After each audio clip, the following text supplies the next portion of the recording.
Hello and welcome to Underdog Interviews. My name is Sky Inácio, and today I'll be interviewing Sapna Kumar, a field mentor leader in the business industry. Hi Sapna, how are you today? Hi, Sky. I'm good. Thank you so much for the opportunity.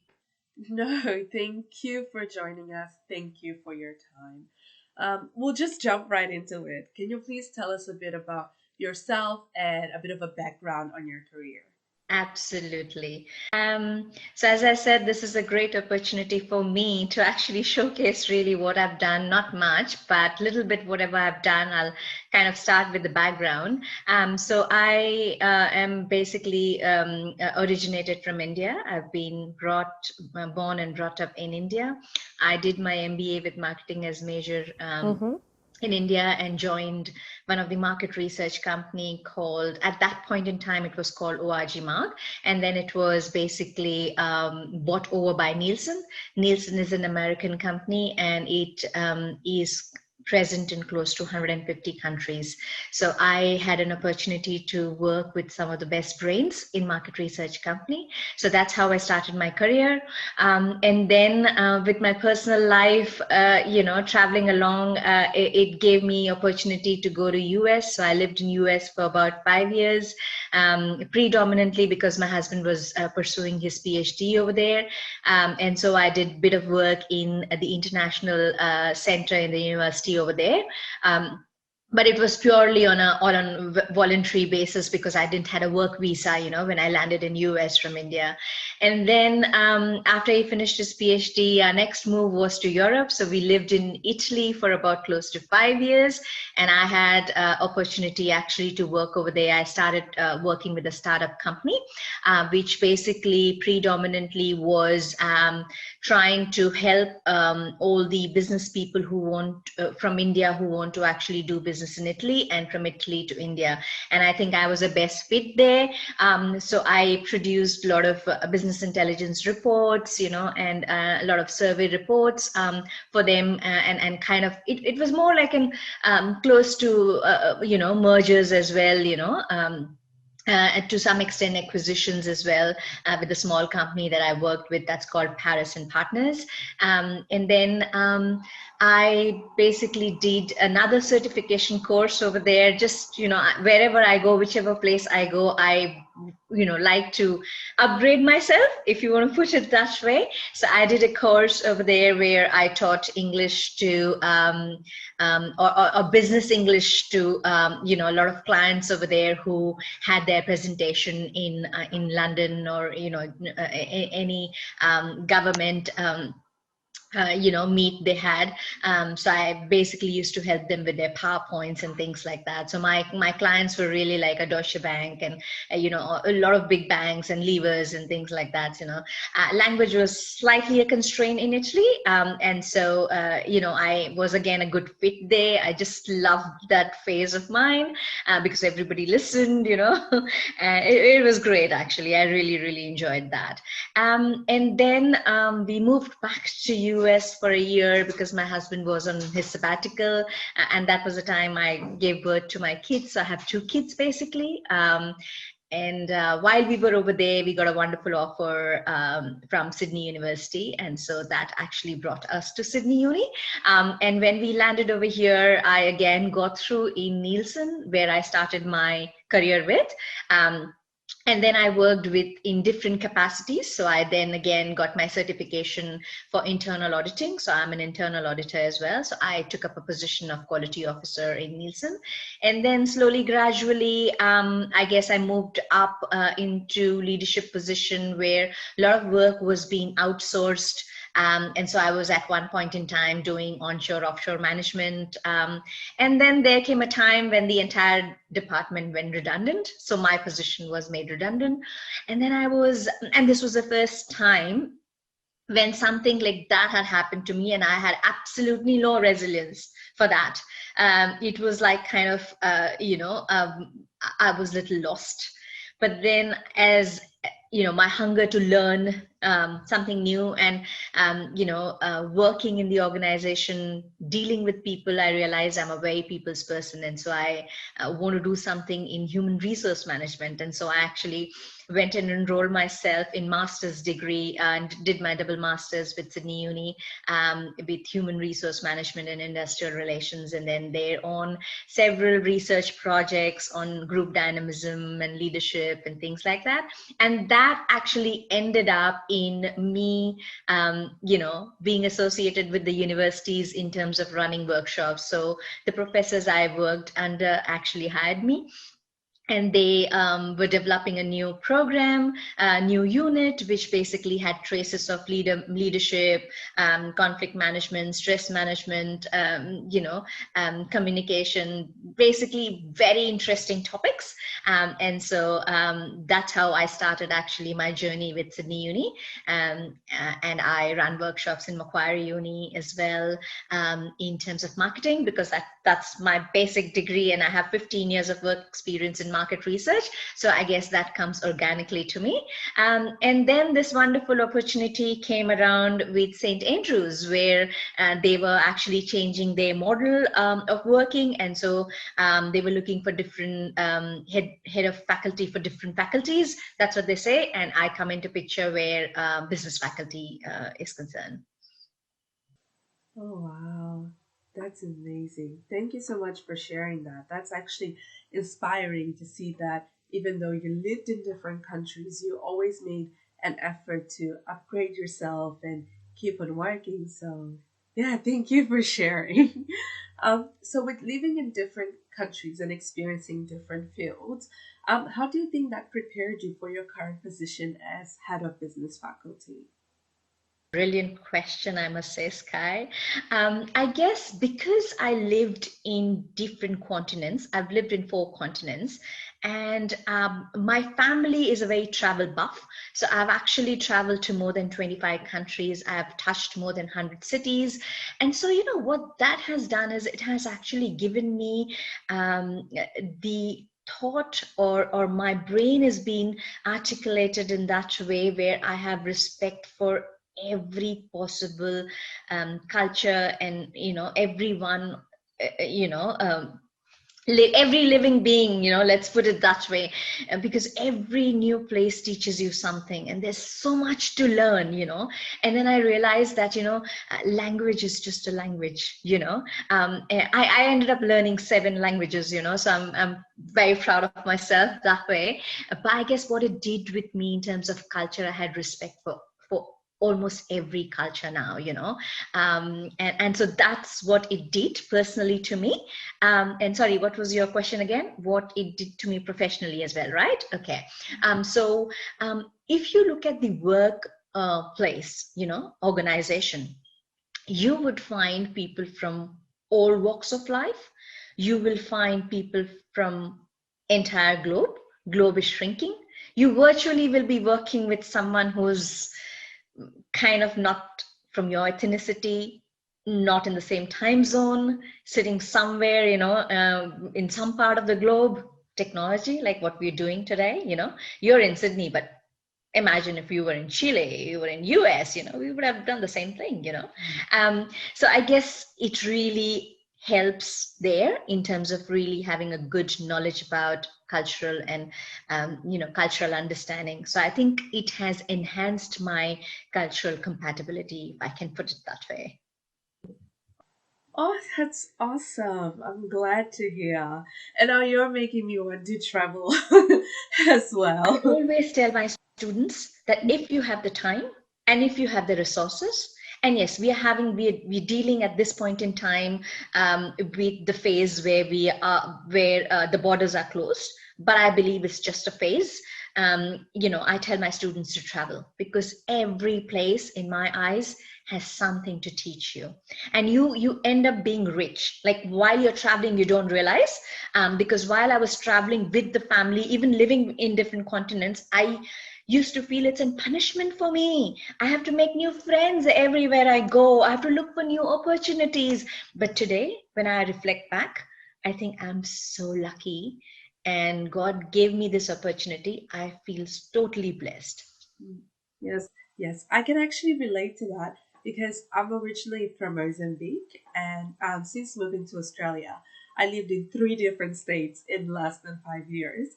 And so, even though these states are all in Australia, I learned different things from being in different places. Yes, yes. Absolutely.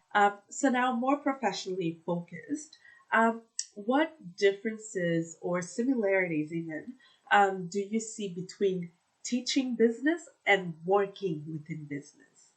That's again a beautiful question. So what happens when you're in the workplace, like you very much bound with the culture that the organization has. Of course, you really grow in the area of your expertise. When it comes to teaching, sky is the limit because you have access to all possible research. Just to give you an example, I was actually heading the quality team. And I, at one point in time, as I said, I was managing onshore, offshore people. So I had people with different cultures, and I had to motivate the team who were supposed to train their offshore partners, realizing once they train them, their position is going to get redundant. And I had to motivate that team.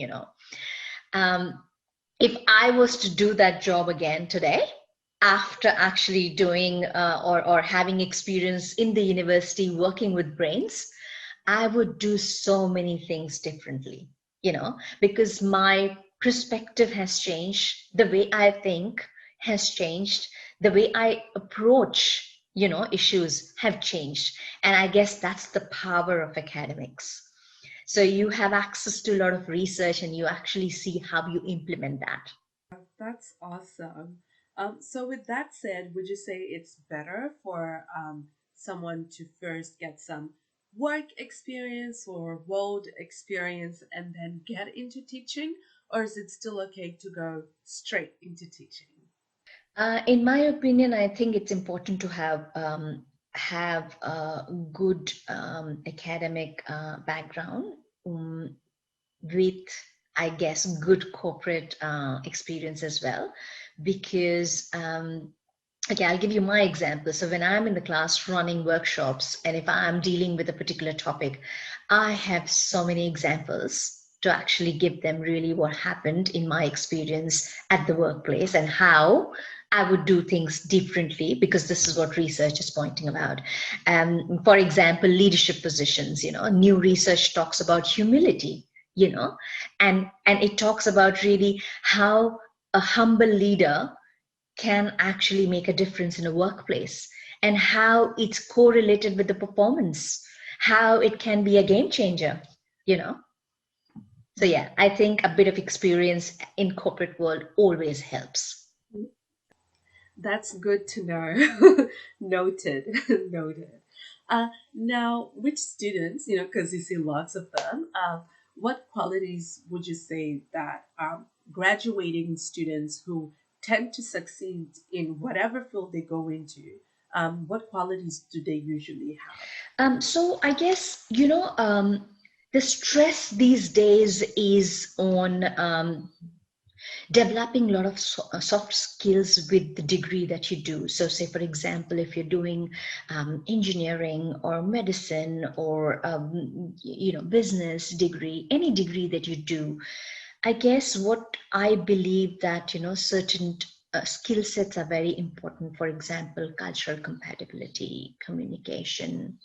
So these are some of the examples which we say that, these are the qualities that a student should have, because that's what you take with yourself when you walk into the corporate world.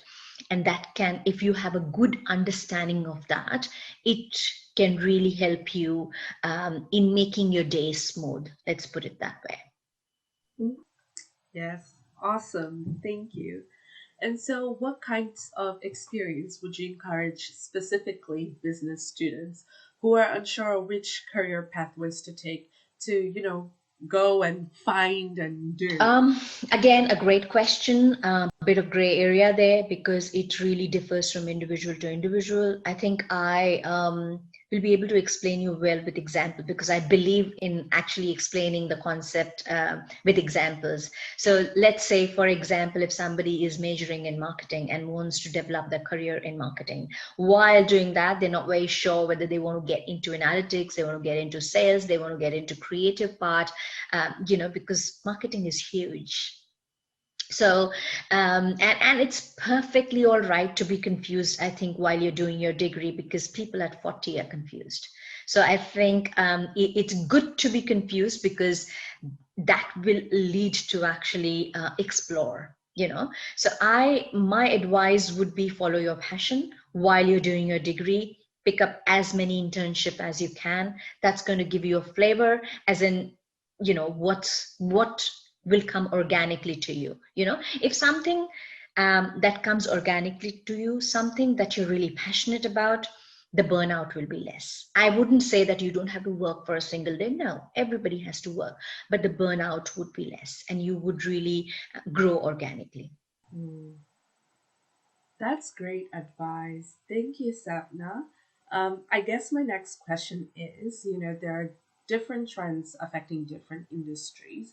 And, as a young person, I see we're becoming more environmentally conscious and sustainable and all these things. So, are there any trends that you observe in the business industries that you think we need to be prepared for as we graduate? Sky, again, bang on, beautiful question.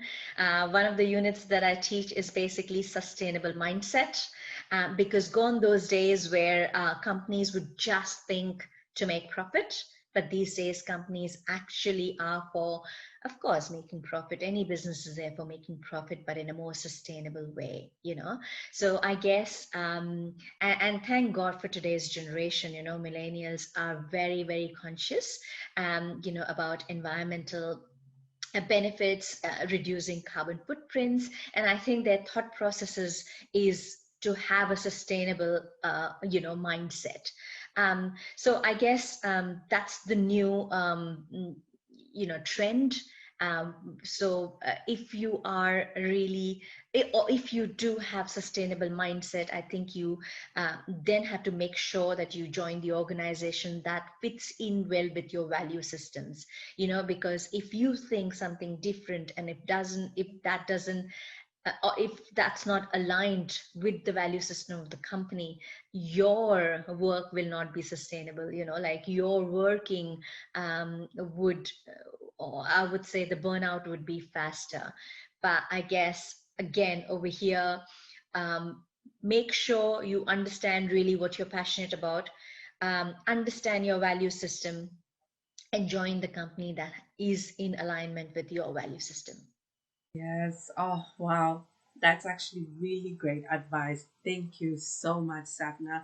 I think as recent graduates, we're all rushing into um, the first opportunity that comes. We're not actually focusing on whether it aligns with our values and our goals at all. So thank you so much for that reminder and that advice. It's, wow.